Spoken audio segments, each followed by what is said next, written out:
Bismillahirrahmanirrahim. Assalamu alaikum students. Today we are going to revise second chapter. The name of the chapter is Using the Scientific Method, and it's written by Daryl Bernard and Lon Edward. Right?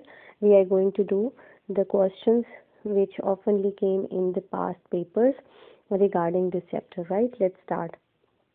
Bismillahirrahmanirrahim. How has the use of scientific method benefited us? Benefited का मतलब होता है फ़ायदा देना, कि हमने साइंसी तरीक़ेकार को इस्तेमाल करते हुए कैसे फ़ायदा उठाया है. Scientific method has benefited us in almost every field of life. कि साइंसी तरीक़ेकार ने तकरीबन हर ज़िंदगी में हमें फ़ायदा पहुंचाया है.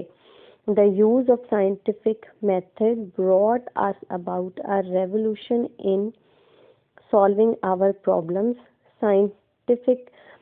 साइंसी तरीक़ेकार ने तकरीबन ज़िंदगी के हर मसले को हल करने में एक इनकलाब बर्पा किया है. रेवोल्यूशन का मतलब होता है इनकलाब बर्पा करना. ठीक है, क्या होता है इनकलाब बर्पा करना. Solving our problems relating the maintenance of health, जैसे कि सेहत को बरकरार रखने में. Production and preservation of food, खाने को महफूज करने में और उसकी पैदावार को बढ़ाने में. प्रिजर्व का मतलब होता है खाने को महफूज करना. प्रोडक्शन का मतलब होता है खाने की पैदावार को बढ़ाना. The construction of our homes, हमारे घरों की तामीर में. The treatment of many fatal disease and the improvement in communication and transportation. FATAL ये लफ्ज़ है. फेटल का मतलब होता है जानलेवा.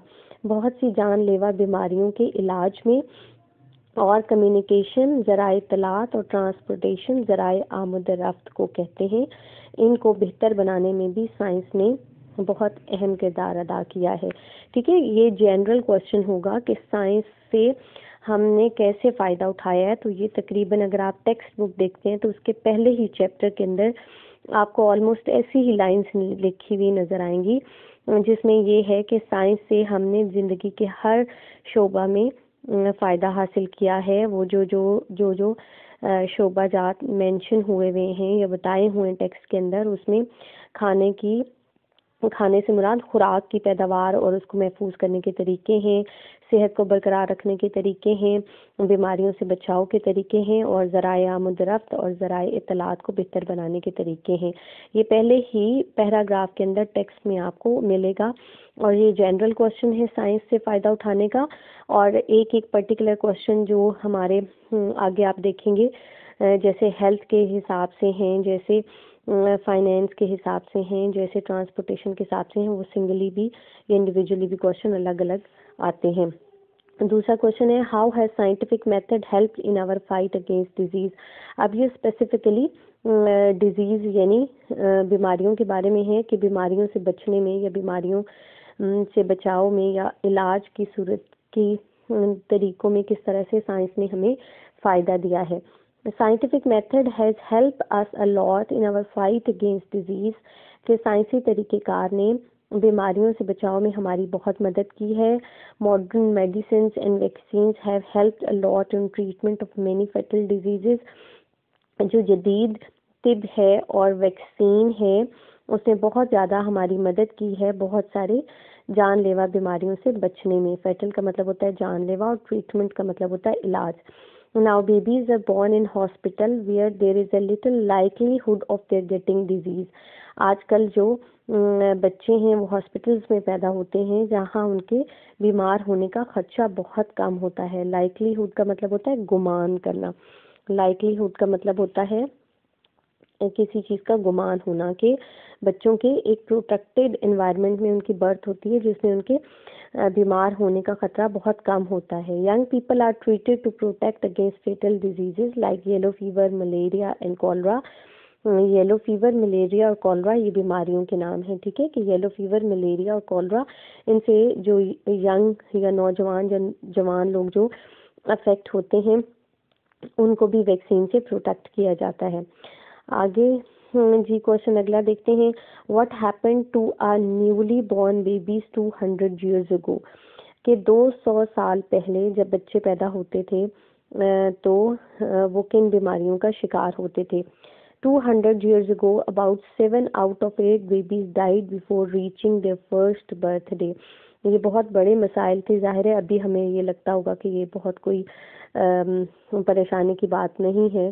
तो अगर हम 200 साल पहले पैदा हुए होते तो 8 में से 7 बच्चे तो अपनी पहली बर्थडे तक पहुंच ही नहीं सकते थे, उनकी पहले ही डेथ हो जाती थी। ठीक है, और जो एक बच्चा बच जाता था वो भी आगे अपनी 7th बर्थडे तक पहुंचते पहुंचते बहुत सी बीमारियों का शिकार हो जाता था। At the age of 6 children fell victim to smallpox and young men and the danger of suffering from measles, whooping cough and diphtheria. और उसके बाद जब बच्चे 6 years की एज तक अगर गलती से पहुंच ही जाते थे, बच जाते थे खुशकिस्मती से, तो फिर उनको ये आगे बीमारियां मजीद मुंह खोल के खड़ी होती थी जिसका वो शिकार हो जाते थे। ठीक है, ये 3 क्वेश्चन है इस पेज के ऊपर। अब हम अगले पेज पे चलते हैं। अच्छा जी, ये है what are the modern methods of how what are the modern methods of preserving food, के खाने को महफूज करने के जदीद तरीके कौन कौन से हैं। Nowadays food is preserved by quick freeze method. आजकल जो खाना है वो क्विक फ्रीज मेथड के ज़रिए से प्रिजर्व किया जाता है। प्रिजर्व का मतलब महफूज, क्विक फ्रीज का मतलब होता है कि कितनी आसान बात लगती है। आप खाना लाएं और लाके फ्रिज के ऊपर वाले हिस्से में डाल दें तो आपको वो खाना आप काफ़ी दिन तक सेव कर सकती हैं। That is the food remains nutritious, enjoyable. और खाना जो है वो ना सिर्फ न्यूट्रिशियस होता है, मतलब उसमें खाने उसकी जो ग़िज़ाई एतबार से वो बेहतर होता है और वो मज़े का भी रहता है। Modern methods of selecting, grading and processing food have removed the danger of poisoning from can food. अब ये आपने कुछ लफ्ज़ याद रखने हैं। एक है सेलेक्टिंग, दूसरा है ग्रेडिंग और तीसरा है प्रोसेसिंग।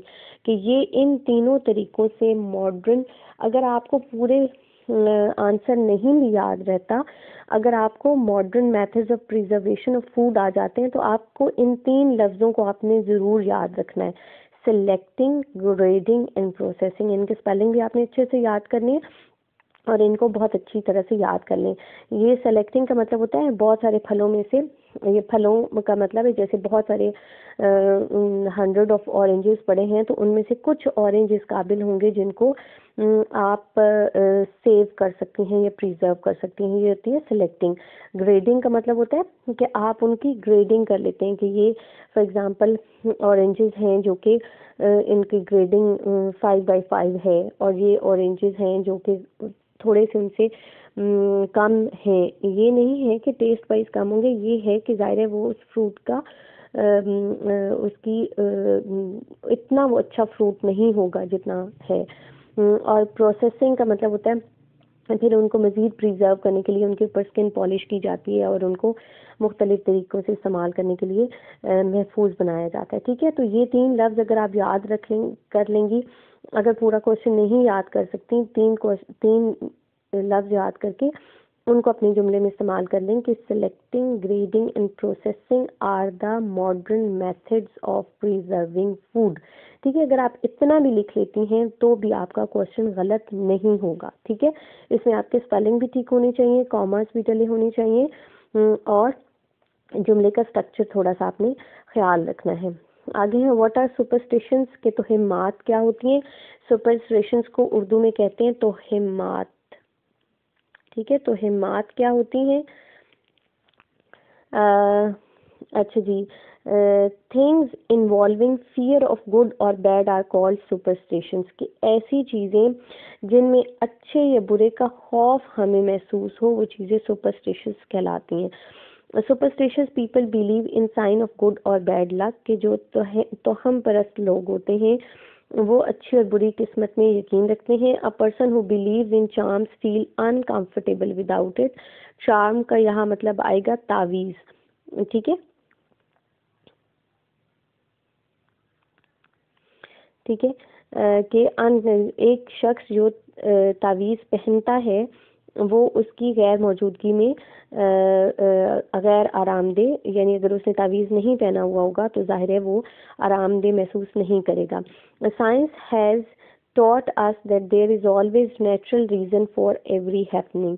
साइंस ने हमें ये बताया है कि हर काम के पीछे कोई ना कोई कुदरती जो है वो वजह मौजूद होती है।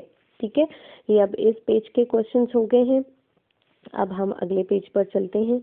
इसमें है how are we better than our ancestors. Ancestor कहते हैं आबाओ अजदाद को, कि हम अपने आबाओ अजदाद से किस तरह से बेहतर हैं। Today we are better able to explain happenings which use to be considered strange and mysterious. Strange कहते हैं अजीबो गरीब को, और मिस्टीरियस कहते हैं पुरस्रार को। We are generally less fearful than our forefathers, कि हम अपने आबाओ अजदाद से कम खौफजदा नस्ल हैं। We are also more critical in our thinking. Critical का मतलब होता है तनकीदी रवैया रखना।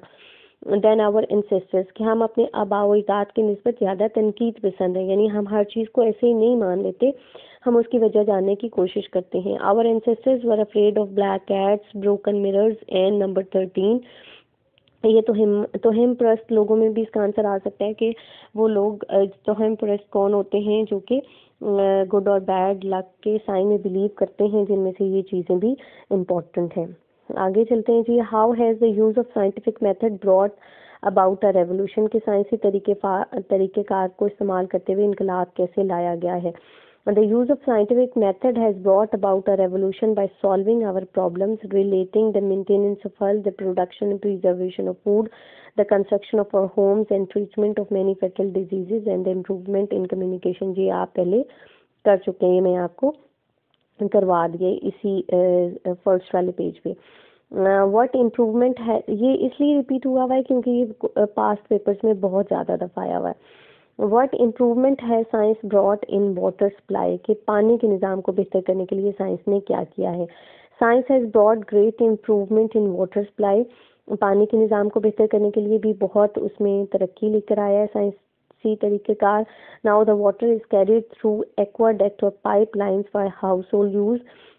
इन Los Angeles water is carried to the cities from Colorado river, ये दरिया का नाम है। 544 kilometers away, 1,000 litre of water are delivered to the district daily. अब इस बात को देखें, क्या पानी जो है वो पाइपलाइंस के जरिए से सब घरों में पहुंचाया जाता है। लॉस एंजलिस एक स्टेट का नाम है कि वहाँ पर पानी जो है वो कोलोराडो दरिया से लाया जाता है, जो कि उस शहर से 544 किलोमीटर के फासले पर है। और हर शहर और इस शहर को यानी लॉस एंजलिस को वो तकरीबन 1000 मिलियन लीटर्स पानी रोज़ाना पहुंचाते हैं। 544 किलोमीटर बहुत ज़्यादा डिस्टेंस है, ठीक है, यानी वहाँ से पानी रोज़ाना जो है रोज़ाना तो नहीं लाया जाता, एक डक्ट या एक पाइप लाइन लगा दी हुई है जहाँ से वो पानी यहाँ तक पहुँचता है। How were the meets and vegetable preserved in the past, ये क्वेश्चन भी बहुत दफ़ा पेपर में आता है कि माजी में चीज़ें कैसे प्रिजर्व करती थी और मॉडर्न तरीके में कैसे होते हैं। मॉडर्न में मैंने आपको बताया कि selecting, preserving, selecting, grading and processing इसके तरीक़ेकार हैं। और माजी में कैसे होती थी। In the past meat and vegetables were preserve with different methods. Meat were preserved by salting और ड्राइंग और बाय फ्रीजिंग, के जो गोश्त है उसको या तो नमक लगा दिया जाता था या खुश्क कर दिया जाता था, या जो ठंडे इलाके होते थे तो उनमें गोश्त को बर्फ़ में दबा देते थे।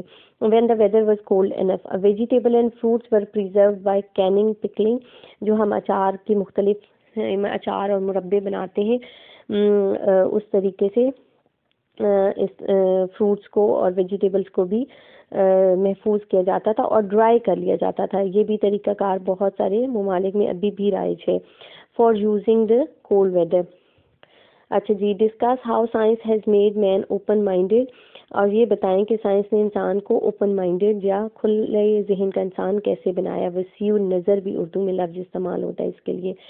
Science has made man open-minded by many discoveries and making people understand that there is always a good natural reason for everything that happens to people. Now people are more willing to accept the new truths कि लोग जो हैं अब खुले जहन के हो गए हैं और हर वो नई आने वाली बात को ज़्यादा अच्छे तरीके से मानने के लिए तैयार हो जाते हैं. Girls, these are the important questions that may come to your paper, right? Thank you so much. Allah Hafiz.